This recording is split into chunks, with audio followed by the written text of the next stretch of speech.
शुक्रवार करीब 3:30 बजे 3 आतंकियों ने छिपकर सैन्य वाहनों को निशाना बनाया। आतंकियों ने सबसे पहले ग्रेनेड फेंका, जिससे इस गाड़ी के टायर बस्ट हुए हैं और उसके बाद ड्राइवर को निशाना बनाकर फायरिंग की गई। इस फायरिंग में 5 देश के वीर सपूतों ने देश के नाम शहादत दी है।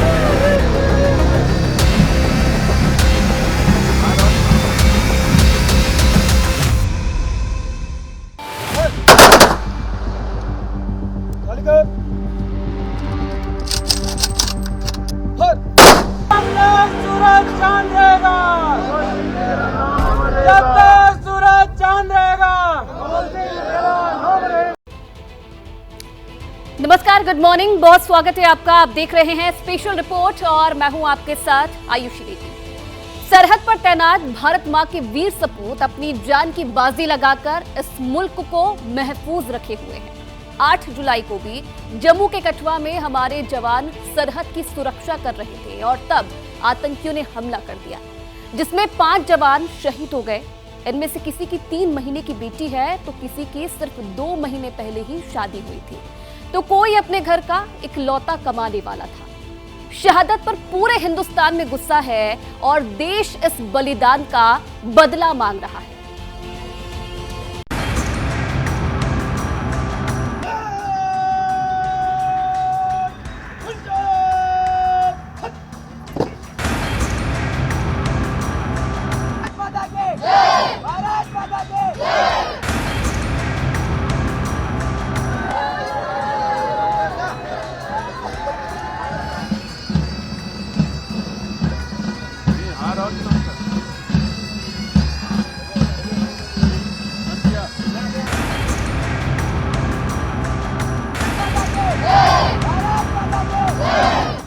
कितना भयानक है ये दृश्य।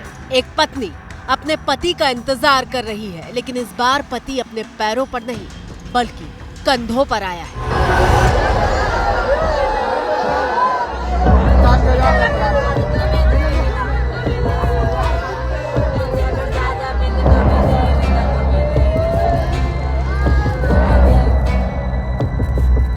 अपने पिता की राज दुलारियां ये दोनों बेटियां जो पापा पापा कहकर लिपट जाया करती थी, वो स्तब्ध होकर शहीद पिता की आखिरी विदाई की गवाह बन रही है।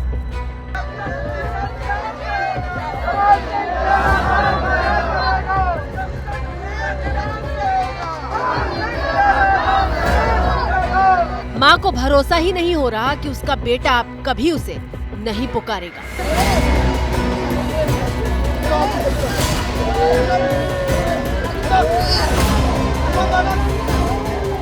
ये पौड़ी में पापड़ी गांव के रहने वाले शहीद कमल सिंह रावत का परिवार है, जो 8 जुलाई को कठुआ के आतंकी हमले में शहीद हो गए।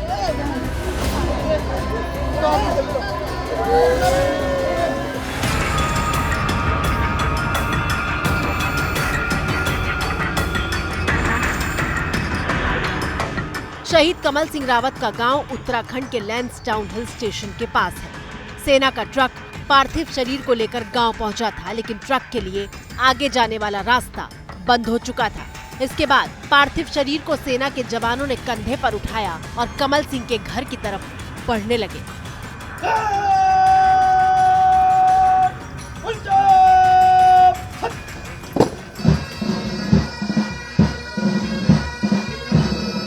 घर पहाड़ पर है, ऊंचे नीचे रास्ते हैं और इन रास्तों से होते हुए जब शहीद कमल सिंह का पार्थिव शरीर घर की तरफ जा रहा था तो पूरा का पूरा गांव बिलख रहा था।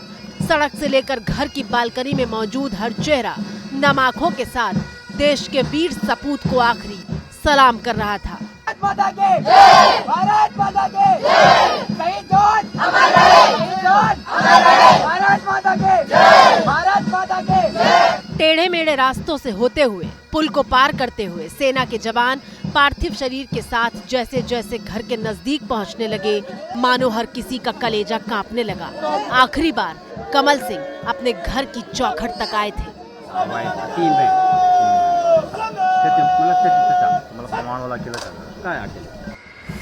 हवलदार कमल सिंह 2007 में भारतीय सेना का हिस्सा बने थे। शहीद कमल सिंह के परिवार में बूढ़ी माँ और दादी है। कमल सिंह की 3 बहनें हैं। शहीद कमल सिंह की पत्नी और 2 बेटियां हैं। एक बेटी 10 साल की है और दूसरी बेटी 5 साल की। कमल सिंह सिर्फ 6 साल के थे जब उनके पिता की मौत हो गई। बहुत गरीब परिवार से थे और बचपन से ही जब से पैदा हुए हम तो 60 साल के होने वाले हो, हमारे सामने बच्चे के समान है। विडम्बना परिस्थिति इनके परिवार की, और जब से लड़का फौज में भर्ती हुआ तो परिवार की स्थिति काफ़ी हद तक सुधर चुकी थी, लेकिन आज देखने को ये आ रहा है कि फिर स्थिति वैसे ही पहुंच गई है जैसे पहले थी, क्योंकि सारे परिवार का एक किस्म से मतलब कमान धमाने वाला, पूरे परिवार को देखने वाला यही बालक था। कि मदर ने बहुत मेहनत की है इनको पालने में, और 3 बहनें भी हैं। उसके बाद जो है भाई था, तो सारी जिम्मेदारी इन्हीं के कंधों में थी, पूरे परिवार की जिम्मेदारी।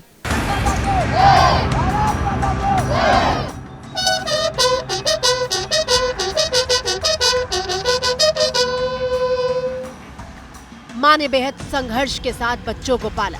कमल सिंह फौज में गए तो माँ के कंधों का बोझ कम हुआ। घर की सारी जिम्मेदारी कमल सिंह पर आ गई थी। अभी तो बहुत सारे सपने पूरे करने थे, लेकिन कमल सिंह शहीद हो गए और पीछे छूट गया है ये परिवार।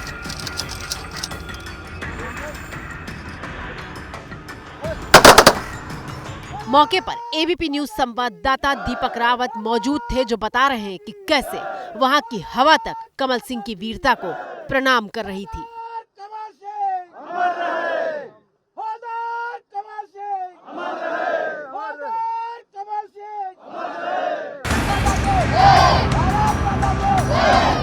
कमल सिंह रावत का एक गांव है और उनके पार्थिव शरीर को इस वक्त उनके गांव में लाया गया और परिवार के पास अंतिम दर्शन के लिए रखा गया, और अब अंतिम संस्कार के लिए पार्थिव शरीर को ले जाया जा रहा है। और ये कमल सिंह रावत का पूरा गांव देखिए उमड़ा हुआ है उनके घर पर, आखिरी विदाई देता हुआ, श्रद्धांजलि देता हुआ, नमन करता हुआ, क्योंकि उन्होंने देश के लिए अपनी जान गंवा दी, देश के लिए शहीद हो गए। और कमल सिंह रावत के बारे में बताएं तो शुरुआत से ही जो उनके गांव के लोग बताते हैं कि फौज में जाने की इच्छा थी, बचपन से तैयारी की, फौज में गए और उसके बाद फौज में ही देश के लिए शहीद हो गए।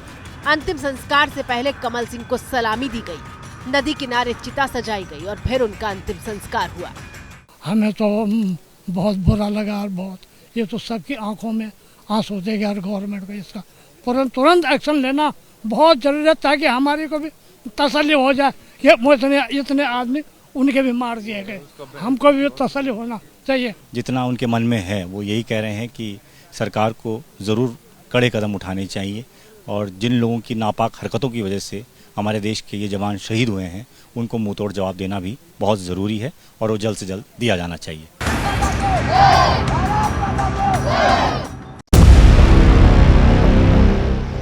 देख लीजिए इस तस्वीर को। हिंदुस्तान के वीर सपूत ऐसे फौलादी कलेजे वाले परिवार से ताल्लुक रखते हैं, जहां पति की शहादत की खबर सुनकर पत्नी बिलखती तो है, लेकिन उसके मुंह से भारत माता की जय का नारा गूंजता है।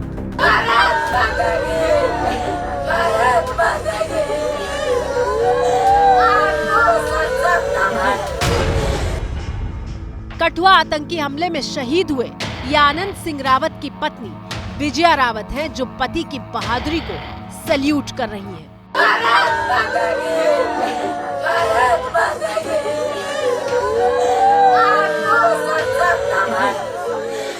मुझे अपने पति पे बहुत गर्व है। उन्होंने देश के लिए अपने प्राण न्यौछावर किए हैं। ऐसे ही वीर सपूत शहादत पे अपने प्राण देते रहे। मेरे पति एक बहुत बड़े अफसर थे, जिन्होंने देश के लिए अपना बलिदान दिया है। हिंदुस्तान आनंद सिंह रावत की वीरता के साथ साथ विजया आपके जज्बे को भी सलाम करता है, जो देश के लिए मर मिटने का मतलब जानती है। मेरे 2 छोटे छोटे बच्चे हैं, मैंने इन्हीं के सहारे तो जीना है। मैं कैसे जीऊं? मुझे हिम्मत रखनी होगी। शहीद आनंद सिंह 6 महीने पहले छुट्टी पर आए थे। उनका परिवार देहरादून में रहता है, जबकि मां और बड़ा भाई गांव में रहते हैं। आनंद सिंह रावत 2001 में सेना में भर्ती हुए थे। शहीद आनंद सिंह रावत के 15 और 11 साल के 2 बेटे हैं। पिता की शहादत का मतलब ये कितना जानते हैं ये तो नहीं पता, लेकिन इनके आंसू बता रहे हैं कि पिता को खोने का दर्द क्या होता है।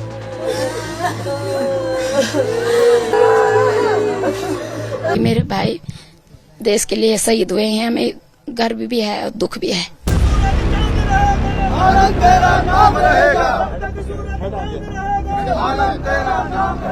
शहीद आनंद सिंह रावत के पार्थिव शरीर को रुद्रप्रयाग में उनके कांडा गांव ले जाया गया।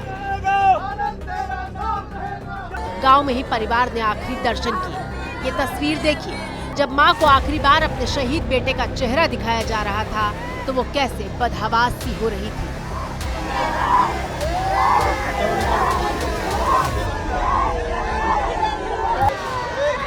परिवार, गांव, रिश्तेदार आखिरी दर्शन के वक्त खुद को संभाल नहीं पा रहे थे।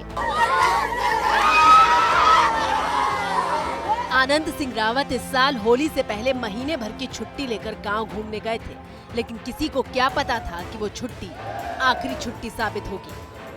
24 साल से देश की सेवा कर रहे नायक सूबेदार आनंद सिंह रावत को 2 साल पहले ही प्रमोशन मिला था। अंतिम दर्शन के बाद पार्थिव शरीर को सूर्यप्रयाग घाट पर ले जाया गया, जहां उन्हें सलामी दी गई।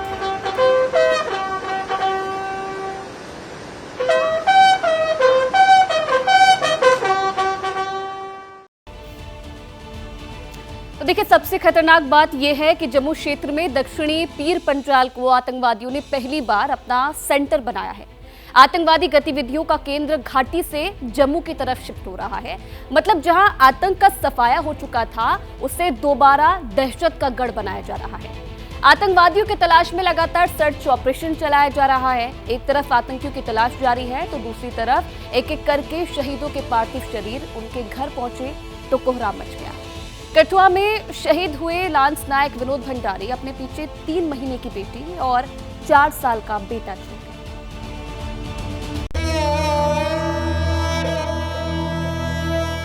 पूरा देश इस तस्वीर को देख रहा है। हर किसी के जहन में भावनाओं का सैलाब उमड़ रहा है। 3 महीने की मासूम जिसके सिर से पिता का साया उठ चुका है, अभी तो इसने बोलना भी नहीं सीखा, पिता को ठीक से पहचान भी नहीं पाई होगी और बच्ची पालने में ही थी कि पिता की शहादत की खबर घर आ गई। इससे ज्यादा निर्मम, इससे ज्यादा क्रूर और क्या हो सकता है।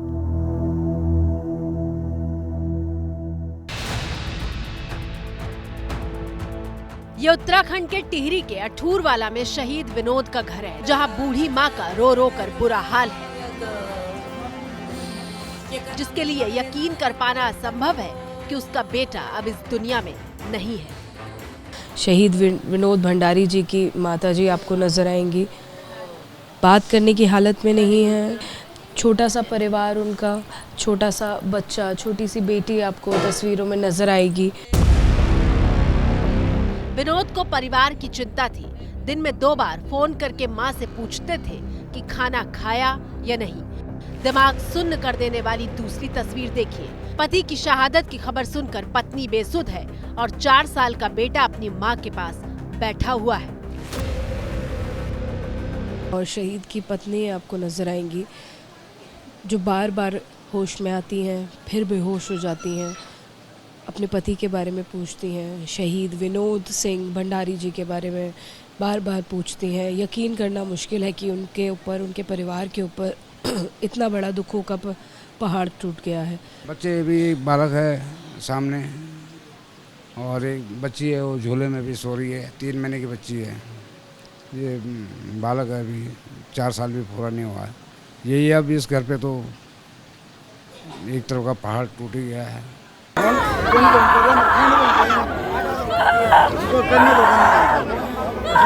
बुधवार सुबह जब शहीद विनोद का पार्थिव शरीर लेकर सैनिक घर पहुंचे थे तो पत्नी की चित्कार सुनकर हर कोई कांप उठा था।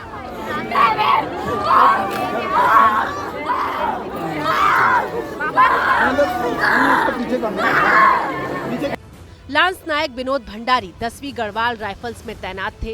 विनोद साल 2011 में सेना में भर्ती हुए थे। विनोद 12वीं पास करके फौज में चले गए थे क्योंकि वो हमेशा से ही फौजी बनना चाहते थे। कितने वर्षों से अब आर्मी में अपनी सेवा दे रहे थे? वो 12 साल हो गए थे उनको, 12-13 साल। यानी 12th पास करने के बाद ही वो फौज में चले गए थे? हमेशा से फौजी बनने का ख्वाब देखा था? हाँ, वो तो था उनका, इसलिए गए।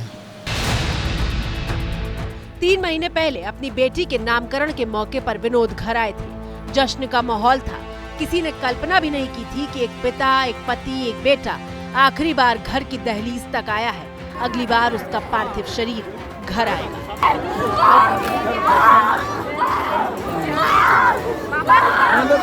पूरे सैनिक सम्मान के साथ शहीद लांस नायक विनोद भंडारी का अंतिम संस्कार ऋषिकेश में किया गया। और अब बात करेंगे कुदरत के क्रोध की। पहाड़ से लेकर बिहार तक और यूपी से लेकर गुजरात तक कुदरत का क्रोध नजर आ रहा है। पिछले 24 घंटों में उत्तराखंड के चमोली से जो पहाड़ तोड़ तस्वीरें आई हैं वो हैरान करने वाली है। बद्रीनाथ जाने वाले हाईवे पर पहाड़ का एक बड़ा हिस्सा भरभरा कर गिर गया।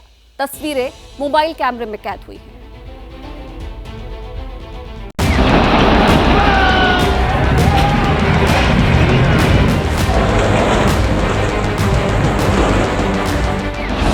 तस्वीर नंबर 1, पहाड़ के गिरने का ये वीडियो हैरान करने वाला है।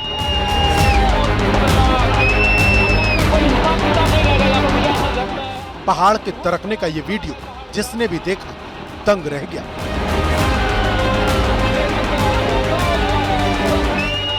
देवभूमि के सीने में मानो कुदरत ने धमाका कर दिया है।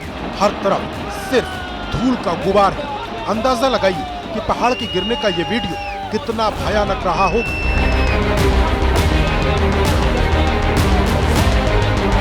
ज्वालामुखी के फटने के अंदाज में पहाड़ टूटता हुआ दिख रहा है। जिस वक्त पहाड़ गिरा उसके बाद बहुत देर तक यहाँ धूल का बवंडर दिखाई दिया।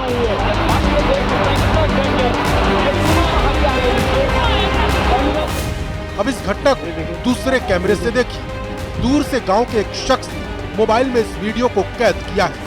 देखिए कैसे रोड के करीब 200 फीट ऊपर से पहाड़ी का हिस्सा भरभरा कर गिरता नजर आ रहा है।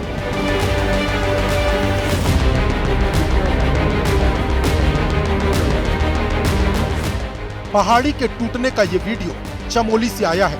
बद्रीनाथ हाईवे पर पाताल गंगा के पास पहाड़ी टूटकर हाईवे पर गिरी और आवाजाही बंद करनी पड़ी। पाताल गंगा में लंगासू सुरंग के पास की ये घटना है। किस्मत की बात रही कि जिस वक्त ये पहाड़ी टूटकर गिरी उस वक्त रोड पर कोई गाड़ी नहीं गुजर रही थी। चमोली के लंगासू सुरंग के पास जहां पहाड़ी का हिस्सा टूटकर गिरा वो इस तरह का इलाका है। आपकी टीवी स्क्रीन पर इस वक्त 2 तस्वीरें हैं। पहली तस्वीर आज की है जहां पहाड़ टूटकर गिरता हुआ कैमरे में कैद हुआ। दूसरी तस्वीर पुरानी है लेकिन उसी लंगासू सुरंग के रास्ते की है जहां पहाड़ टूटकर गिरा है। सामान्य दिनों में इस तरह का नजारा इस इलाके में होता है लेकिन आज पहाड़ी गिरने के बाद आवाजाही बंद हो गई है।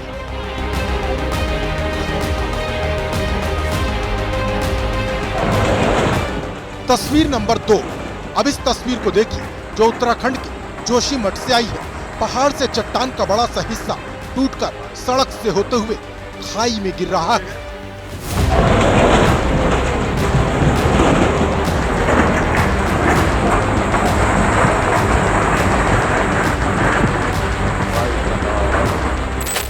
मंगलवार सुबह सुबह का वक्त था जब स्थानीय लोग मॉर्निंग वॉक के लिए निकले थे। उसी वक्त जोशीमठ के प्रवेश द्वार चुंगीधार के कूड़ा डंपिंग ग्राउंड में पहाड़ का हिस्सा दरक कर गिरा।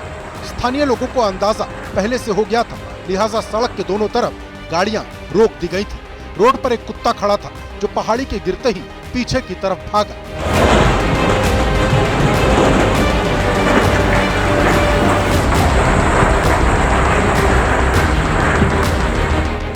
पहाड़ के दरकने का ये वीडियो तब सामने आया जब यहाँ बारिश नहीं हो रही। स्थानीय लोग परेशान हैं कि बिना बारिश के पहाड़ी क्यों गिर रहे हैं। तस्वीर नंबर 3, मंगलवार की सुबह जोशीमठ में जिस जगह पहाड़ी का हिस्सा गिरा था, उसी के पास मंगलवार की शाम को पहाड़ कुछ इस अंदाज में सड़क पर आया।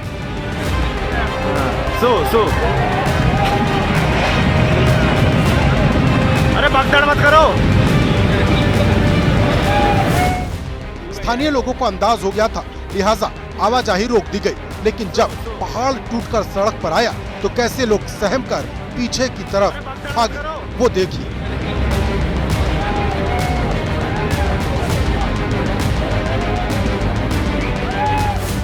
पहाड़ के टूटकर गिरने से रास्ता बंद हो गया। सड़क के किनारे लगे बिजली के खंभे जमींदोज हो गए और पहाड़ी का हिस्सा रोड के रास्ते खाई में समा गया।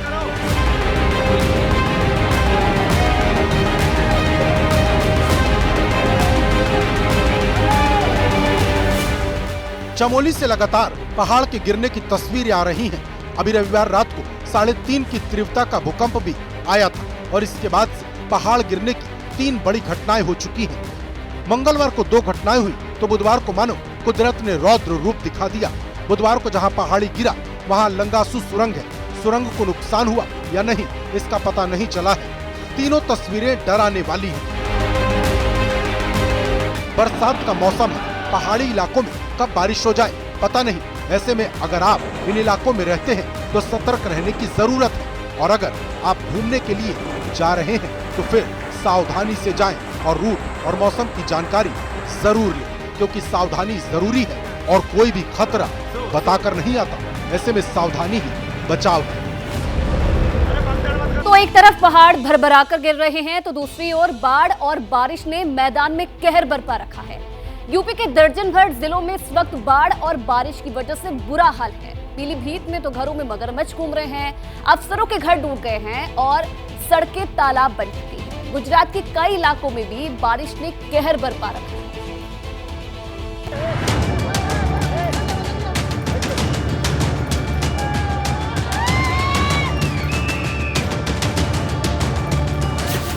कहीं पानी की मनमानी है,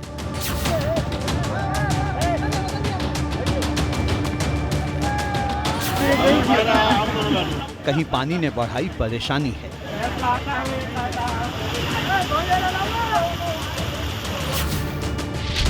धरती पर कहीं पानी का राज है,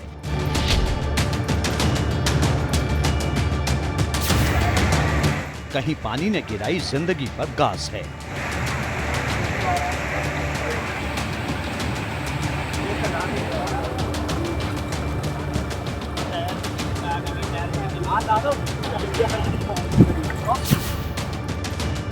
बिहार से लेकर पहाड़ तक और यूपी से लेकर गुजरात तक बारिश और बाढ़ ने कहर बरपाना शुरू कर दिया है।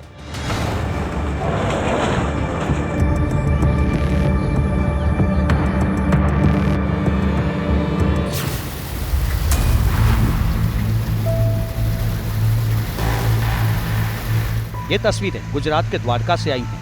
आस्था की नगरी में लगातार हो रही बारिश ने शहर को समंदर बना दिया है।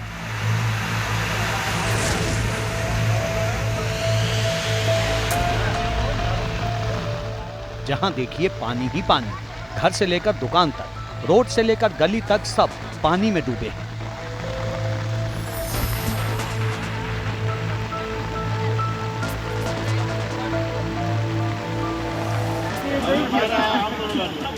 गुजरात के अमरेली में भी बारिश ने कहर बरपा रखा है।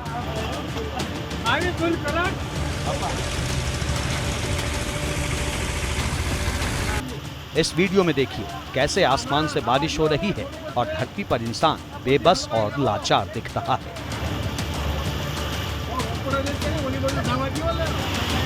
गाड़ियां पानी में फंसी हुई और रस्सी के सहारे रेस्क्यू की कोशिश की जा रही है। यूपी में भी बारिश और बाढ़ ने कहर बरपाना शुरू कर दिया है।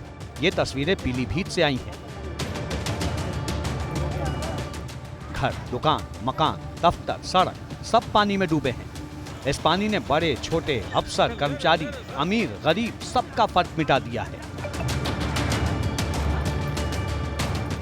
बड़ी से बड़ी गाड़ियां बुत बनकर पानी के बीचों बीच खड़ी हैं, इस उम्मीद में कि कोई शक्तिमान बनकर आएगा और उनका रेस्क्यू करेगा। लेकिन पानी का आलम यह है कि कोई हिम्मत दिखाने की स्थिति में नहीं। शहर का ये हाल है तो सोचिए जो इलाके नदी किनारे हैं उनकी स्थिति क्या होगी। और चलिए आगे बढ़ेंगे बड़ी खबर के साथ। तो ऑस्ट्रिया दौरे के बाद पीएम मोदी भारत रवाना हो गए हैं। थोड़ी ही देर में दिल्ली पहुंचने वाले हैं प्रधानमंत्री मोदी। वियना में प्रवासी भारतीयों से प्रधानमंत्री ने मुलाकात की। प्रवासी भारतीयों के कार्यक्रम में मोदी मोदी के नारे लगे। पीएम मोदी ने कहा कि यहां का उत्साह और उमंग अद्भुत है। इसके साथ ही पीएम ने कहा कि भारत ऑस्ट्रिया की दोस्ती के 75 साल हो गए हैं। लोकतंत्र दोनों देशों को जोड़ता है। तो ऑस्ट्रिया से भारत के लिए रवाना हो चुके हैं प्रधानमंत्री नरेंद्र मोदी और कुछ ही देर बाद भारत पहुंच जाएंगे। कल प्रवासी भारतीयों के कार्यक्रम में मौजूद थे, जहां संबोधित भी किया। और पीएम मोदी ने कहा कि यहां का जो उत्साह है, उमंग है, अद्भुत है।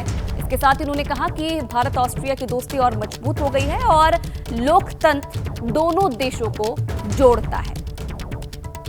तो 3 दिवसीय विदेश दौरा प्रधानमंत्री नरेंद्र मोदी का, ये तस्वीरें हम आपको दिखा रहे हैं किस तरीके से ऑस्ट्रिया में प्रधानमंत्री नरेंद्र मोदी जो तमाम कार्यक्रम थे उनमें शामिल हुए। जोर शोर से प्रधानमंत्री का स्वागत किया गया। रेड कारपेट बिछाकर ऑस्ट्रिया में स्वागत उनका किया गया। उसके बाद भारतीय समुदाय के लोगों को प्रधानमंत्री ने संबोधित भी किया। आपको बता दें कि प्रधानमंत्री नरेंद्र मोदी वो प्रधानमंत्री हैं जो 40 साल बाद ऑस्ट्रिया के दौरे पर रहे थे। नमस्कार, मैं हूं ज्योतिषाचार्य संजीव शांडिल्य त्यागी। भाग्य की बात में आपका स्वागत है। आइए सबसे पहले आज का पंचांग देखते हैं।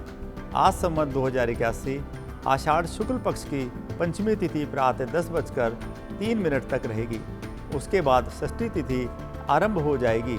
आज 11 जुलाई 2024 बृहस्पतिवार का दिन है। आज पूर्व फाल्गुनी नक्षत्र, वरियान योग तथा बालवकरण है। आज चंद्रमा का राशि संचार शाम 7:47 तक सिंह राशि में, फिर शाम 7:48 से कन्या राशि में रहेगा। आज राहु काल दोपहर 1:30 से दोपहर 3 बजे तक रहेगा। आज यमघंटक योग प्रातः 6 बजे से रात 7:30 तक रहेगा। नए व्यापारिक कार्यों को करने के लिए आज शुभ नाम की चौघड़िया मुहूर्त प्रातः 5:34 से रात 7:15 तक रहेगा। आज शाम 7:47 तक पूर्व तथा उत्तर दिशा की, फिर 7:48 से पूर्व तथा दक्षिण दिशा की यात्रा करना कंपटीशन, नौकरी, इंटरव्यू, बिजनेस, धार्मिक व घूमने के दृष्टिकोण से शुभ रहेगा। डॉक्टरी सलाह तथा मेडिकल जांच के लिए शुभ समय दोपहर 12:48 से दोपहर 3:05 तक रहेगा। कारपोरेट व company affair, industrial dispute, property separation व सिविल मैटर से संबंधित मुकदमा दायर करने के लिए एवं एडवोकेट से मिलने हेतु शुभ समय दोपहर 12:50 से दोपहर 3 बजे तक रहेगा। अब बात करते हैं आकाश में ग्रहों के आज के गोचर की।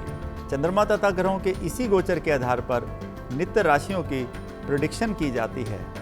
आज सूर्य ग्रह मिथुन राशि में, चंद्रमा ग्रह शाम 7:47 तक सिंह राशि में, फिर 7:48 से कन्या राशि में, बुध व शुक्र ग्रह कर्क राशि में, बृहस्पति ग्रह वृष राशि में, मंगल ग्रह मेष राशि में, शनि ग्रह कुंभ राशि में, राहु ग्रह मीन राशि में तथा केतु ग्रह कन्या राशि से भ्रमण करेंगे।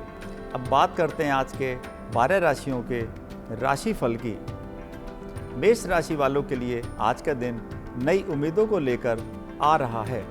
मानसिक व शारीरिक स्वास्थ्य ठीक रहेगा। बढ़े हुए आत्मविश्वास के साथ ऑफिस की चुनौतियों को सफलतापूर्वक हल कर लेंगे। महिला कर्मचारी के साथ रोमांस बढ़ सकता है। महिलाओं तथा युवतियों को पैतृक संपत्ति में हिस्सा मिल सकता है। विदेश में पढ़ाई करने के लिए बैंक से लोन लेना पड़ सकता है। वृष राशि वालों के लिए आज का दिन नई आशा को लेकर आ रहा है। सेहत अच्छी रहेगी। व्यापार संबंधी समस्याएं दूर होंगी। बिजनेस में नए सौदे तथा ऑर्डर मिलने की संभावनाएं हैं। विद्यार्थी अपनी थीसिस तथा रिसर्च कार्य पूरा कर लेंगे। माताजी के स्वास्थ्य में कमी आ सकती है। सरकारी योजना में प्लॉट या भूखंड निकल सकता है। उच्च अधिकारी का विश्वास जीतने में सफल रहेंगे। मिथुन राशि वालों के लिए आज का दिन अच्छे पलों को ला रहा है। स्वास्थ्य अच्छा रहेगा। राशि से चंद्रमा के पराक्रम भाव में भ्रमण से आत्मविश्वास से भरे रहेंगे। छोटे भाई के साथ पैतृक व्यवसाय में हाथ आजमा सकते हैं। तकनीकी रूप से सक्षम व्यक्तियों को अपनी कार्यकुशलता दिखाने का मौका मिल सकता है। कारोबारी नई योजना पर कार्य आरंभ कर सकते हैं। कर्क राशि वालों के लिए आज का दिन शानदार जाने वाला है। मानसिक व शारीरिक स्वास्थ्य उत्तम रहेगा। करीबी रिश्तेदार के मकान के गृह प्रवेश समारोह में जाने की संभावनाएं बनेंगी। कारोबार बढ़ाने हेतु छोटी बहन को आर्थिक मदद कर सकते हैं। महिला उच्च अधिकारी के साथ आए मतभेद दूर होंगे। लवमेट से सरप्राइज गिफ्ट मिल सकता है। सिंह राशि वालों के लिए आज का दिन खुशियों को लेकर आ रहा है। शारीरिक स्वास्थ्य अच्छा रहेगा।